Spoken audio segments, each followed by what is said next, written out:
đằng tề tha đất đầy niềng ninh na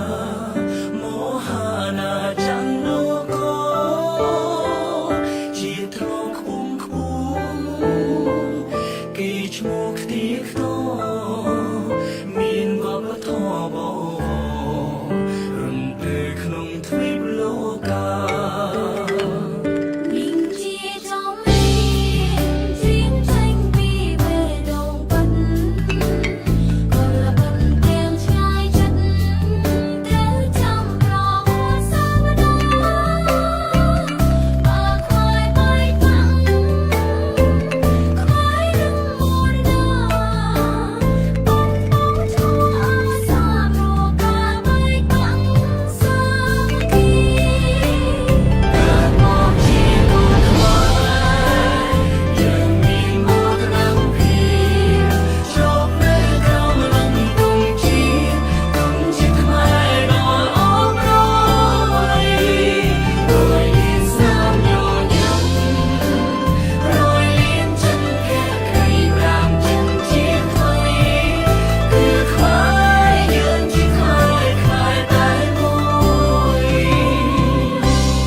ជួយគ្រប់គ្រងរៀបចំដើម្បីមានការគីគោប្រជនុយសប្បុរសជនជានៅក្នុងការឡើងឡើងនេះដើម្បីជួយដល់ជំនឿគ្រូនិងបងប្អូនរបស់យើងនេះគឺជាអនុស្សាវរីយ៍ជាតិធំដែលយើងគ្រូតែចិត្តធំហើយជាពិសេសយុវជនរបស់យើងដែលខ្ញុំសូមអរគុណណាស់ចំពោះការខិតខំទាំងនេះប៉ុន្តែត្រូវគឺការងារច្រើនអត់ដូចច្រើនឧបវិជ្ជាហើយខ្ញុំសូមឲ្យមានការយល់ព្រមការសាមគ្គីគ្នាបាទដែលប្រកបដោយទីទុំរមានបញ្ញាគឺសូមយល់ព្រមគ្នាហើយព្រមគ្នាតទៅទៀត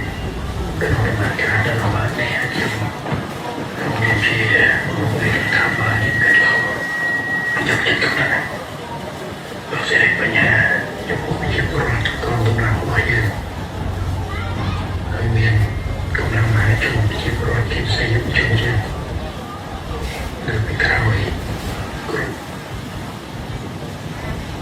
មកចិត្តតាមទាំងអស់នេះគឺជាស្មារតីតែរងរបស់ជាតិយើងហើយសូមបន្តការងារនេះ ទឹកចិត្តទាំងអស់គ្នាសូមអរគុណសូមលើកទឹកចិត្តតក្នុងការលោកគ្នាជួយដល់កងទ័ពដល់ជំនឿសាសនាយើងដែរចូលការលំបាក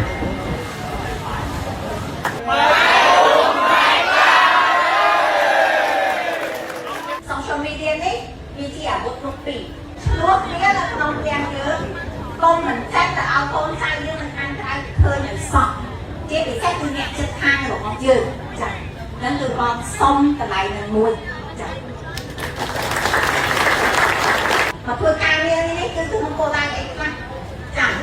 កុំឲ្យកំហឹងតូចមួយអូនគេហៅថាកំផ្លាញនៅបងរបស់យើងទាំងអស់ចា៎ហើយអូនទៅមើលអូនធ្វើបងតាំងពីប្រហែលខែប្រហែលថ្ងៃមកហើយបើស្ម័គ្រចិត្តអត់បាយអត់ទឹកស្លគីឡូត្រឡប់ទៅវិញទៅត្រូវម៉ាក់ប៉ាស្ដីឲ្យទៀតចា៎ឯងសប្បាយចិត្តថ្ងៃនេះសប្បាយចិត្តពីព្រោះខ្ញុំឃើញតាម social media ខ្ញុំឃើញគេបានទៅដល់ក្មេងហ្នឹងគឺកូនក្មេងនេះពីអ្នកដើរទៅទៀតអូរៀនដល់ថាប្រហែលជាអាចនឹងមានអានេះនេះខ្ញុំសក់ថ្ងៃមុនណាខ្ញុំអាចនឹងបង្ហាញប្រាប់ថានៅលើបានទៅដល់កូនហ្នឹងឯងដល់ពេលនេះកូននឹងបានមកលើសប្បាយចិត្តតែតែយើងសប្បាយចិត្តអត់សប្បាយចិត្តពីព្រោះថាអ្នកដែលទទួលផលគឺសប្បាយចិត្តយើងសប្បាយចិត្តកុំឲ្យអ្វីដែលយើងខ្លាចបន្តិចបន្តួចហ្នឹងអំផ្លាញនៅបងអំផ្លាញនៅអ្វីដែលយើងសប្បាយចិត្តពីមុនមកសូមបងប្អូនទាំងអស់គិតថាកន្លែងនេះគឺជាកន្លែងធ្វើការយើងមកគឺពួកកសិកម្មផ្សេងមនុស្សមិនអាចគិតដូចគ្នាបានទេ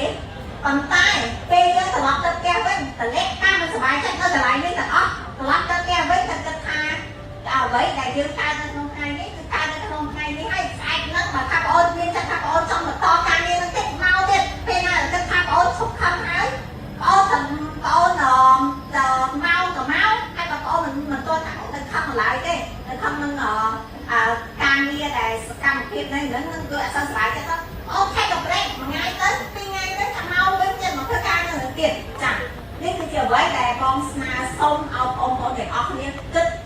ពីឆន្ទៈពីគោលបំណងដែលយើងមកនៅក្នុងថ្ងៃនេះគឺយើងមកធ្វើអ្វីទាំងអស់គ្នានេះបងមិនចង់ឲ្យការបែកបាក់សាមគ្គីទាំងអស់នេះខ្លាយទៅជាអ្វីដែលឃើញនៅតាម social media ធ្វើឲ្យប្រទេសដែលគេកំពុងគិតមកលើប្រទេសជិតខាងរបស់យើងដែលកំពុងឈាមពៀនយើងនោះហេតុអីបានគេឈាមពៀនយើងហ្នឹងដោយសារគិតថាគេមានបញ្ហាផ្ទៃក្នុងរបស់គេប្រជាពលរដ្ឋបងគិតថាការរួមដូចយើងទាំងអស់គ្នាអត់ទេមែនទេចា៎ចឹងយើងមាននៅក្នុងថ្ងៃនេះគប់ទាំងអស់គ្នានេះសិទ្ធិគប់ទាំងអស់គ្នាហើយអ្វីដែលគេខ្លាចគឺខ្លាចពួកយើងសាមគ្គីគ្នានេះចឹងគេខំប្រឹងបំបែកផ្ទៃក្នុងបង្កើត AI មក social media អីមកគឺដើម្បីឲ្យយើងបែកបាក់ចឹងបើសិនជាបងអូនមិនទាន់បានទាំងឆក់ទីផងតែបានតែចាក់ដើមហ្នឹងឲ្យបងអូនបែកបាក់មុនគេទៅបាក់ហើយតើគេសប្បាយចិត្តទេអត់ណាចឹងធ្វើអ្វីគឺកម្លាំងសាមគ្គីរបស់បងអូនទៅតែនៅគឺធ្លាប់ជាមួយគ្នាដើម្បីគឺបង្ហាញថាប្រទេសកម្ពុជាយើងគឺមានកម្លាំងដល់7លាននាក់នេះគឺនៅជាមួយគ្នាដើម្បីលើកទឹកចិត្តដល់វិរៈអង្គទ័ពរបស់យើងជួយដល់ជនភៀសសាសរបស់យើងចាអ្វីដែលបងសុំនៅក្នុងថ្ងៃនេះគឺយើងបងសុំអញ្ចឹងចា social media នេះវាជាអាវុធគ្រប់ពីរទីមួយគឺការទៀងពោយកសំណោមកមួយទៀតយើងបញ្ចេញដល់ផ្លូវទីទៅជាអ្វីមួយដែលគឺឲ្យគេវាយទៅហាយើង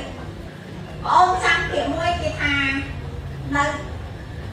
លើនៅក្នុងផ្ទះអ្នកណាគេគួរតែនិយាយគ្នាទុកនៅក្នុងផ្ទះអ្នកហ្នឹងពុកបញ្ចេញទៅខាងក្រៅឲ្យសោះចាបងប្អូនគាត់ថាបងអូនខ្លះគឺអត់សប្បាយចិត្តដោយសារមានការចង្ការដូចបងកន្លងមកគឺមានថាមានសម្ដីអីខ្លាំងខ្លាដែលបងកាន់ទៅហ្នឹងអត់សប្បាយចិត្តចឹងទេអូនអាចនឹងនិយាយដល់គាត់ជាមួយនឹងខាងទៀតអ្នកទៀតចំខាងលើនឹងបងមានឃើញចែកគួរតែបងសម្របសម្រួលចាស់ហើយអ្នកខាងអ្នកទៀតចំគួរតែបើកចិត្តឲ្យទូលាយដើម្បីទទួលស្គាល់ថាទេលើនឹងគឺយើងមានកំហុសនេះដែរដូចជាយើងអាចប្រែចេញចង់បានចា៎ហើយយើងទាំងអស់នេះគឺយើងនិយាយនៅកន្លែងនេះកុំតាម social media កុំតាម TikTok ឲ្យសោះចា៎ពីព្រោះថាបងប្អូនទាំងនេះអ្នកដែល comment ចូលមកនៅក្នុងពេលដែលបងប្អូន TikTok ឬមួយក៏បងប្អូនអ្នក comment ចូលមកទាំងអស់នេះគឺគាត់មិនបានធ្វើការជាមួយកន្លែងហ្នឹងទេគឺគាត់បានតែខំឲ្យតាមអ្វីទៅនេះអញ្ចឹងដូច្នេះអ្វីដែលបងសុំមានបញ្ហាអីគឺដោះស្រាយនៅនឹងកន្លែងជាមួយនឹងអ្នកខាងអ្នកក៏ថាបងតែនឹងខ្ញុំឃើញផ្លូវនេះអត់សូវល្អទេ ដល់នឹងគួរតែរៀបចំចាស់អីចឹងយើងអ្នកដែលរៀបចំយើងទៅបានចិត្តឲ្យទៅរៀបទៅមើលការគេថាដល់នឹងអាចប្រជុំការងារព្រាមថាមានការអីដល់នឹងមានបញ្ហាអីខ្លះដល់ដោះស្រាយយ៉ាងម៉េចខ្លះដល់នឹងបងអូននេះថាជាហត់តិចអីស្ដីរៀងថាជាក្តាមតិចដូច្នេះបងអូនជួយសម្រាប់មួយថ្ងៃអីចឹងទៅបងអូនទៅគេសម្រាប់ទៅដល់នឹងកាត់ថ្មីចូលចានេះគឺជាអ្វីមួយដែលមានជាការដោះស្រាយឲ្យបងសុំឲ្យទាំងអស់គ្នាសំខាន់គឺ social media អ្វីដែល negative ពេលនេះគឺសូមបន្ថយចាំពេលណាយើងសុខភាពបានត្រឡប់មកវិញសាន់ត្រាមកវិញអូនចាំថ្ងៃអារម្មណ៍ទៅអូខ្ញុំក៏សប្បាយចិត្តដែរនេះបង្ហាញអារម្មណ៍ទៅតែលើកនេះយើងនៅផ្ទះយើងឆ្លោះគ្នានៅក្នុងផ្ទះយើងកុំមិនចាច់ទៅឲ្យកូនចៅយើងមិនខាងក្រៅឃើញឲ្យសោះជាពិសេសគឺអ្នកជិតខាងរបស់យើងចា៎នឹងគឺបងសុំកន្លែងនឹងមួយចា៎